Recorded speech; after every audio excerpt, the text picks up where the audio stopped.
If you don't love your work, you're never going to be great at it. If you can get your work life to be where you enjoy half of it, that is amazing, because very few people ever achieve that. Because the truth is, everything comes with overhead. That's reality. Everything comes with pieces that you don't like. Every job comes with pieces you don't like. And we need to say, that's part of it. You have to figure out how to set up your life in such a way that you can minimize the things. And I find people don't dislike hard work. What people dislike is being out of control. Like, they can't control their life, they can't control their environment. This happens to me when I get overscheduled. I hate being overscheduled. I want some time to be able to think and free myself. We all have the same amount of time in the world. Nobody has more time than anybody else. And when you become a very successful person, one of the things, you start to get overscheduled.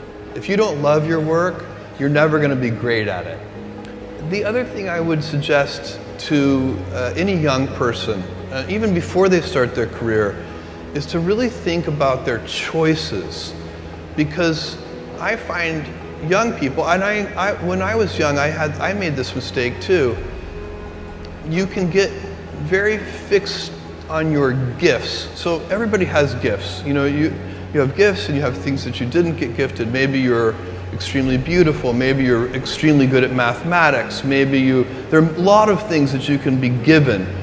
But those things can confuse you because they're not the things that construct your life. It's your choices that construct your life, not your gifts. You can celebrate your gifts, be proud of them, be happy of them. Actually, don't be proud of them, be celebratory of them, but you can't be proud because they're gifts. They were given to you. You didn't earn them.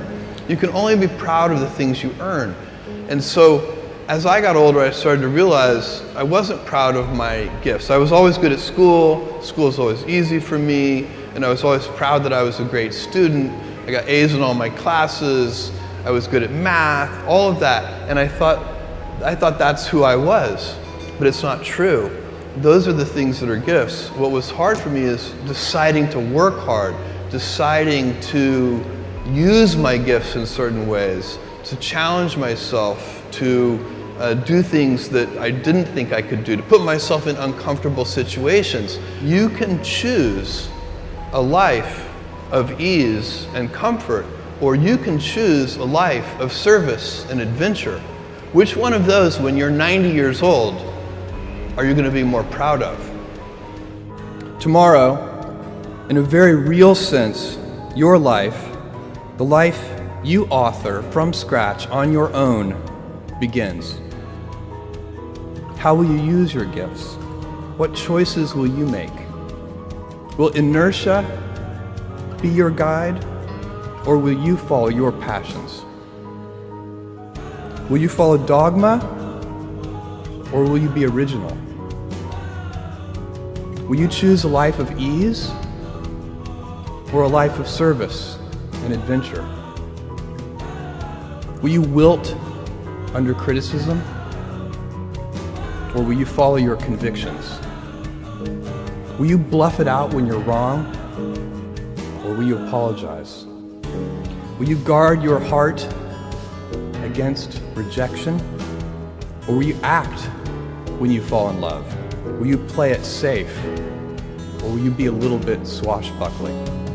When it's tough, will you give up, or will you be relentless? Will you be a cynic, or will you be a builder? Will you be clever at the expense of others, or will you be kind?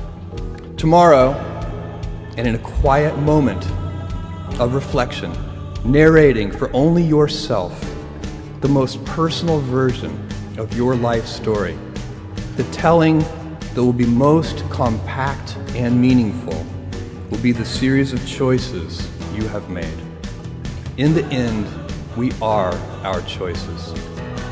Build yourself a great story.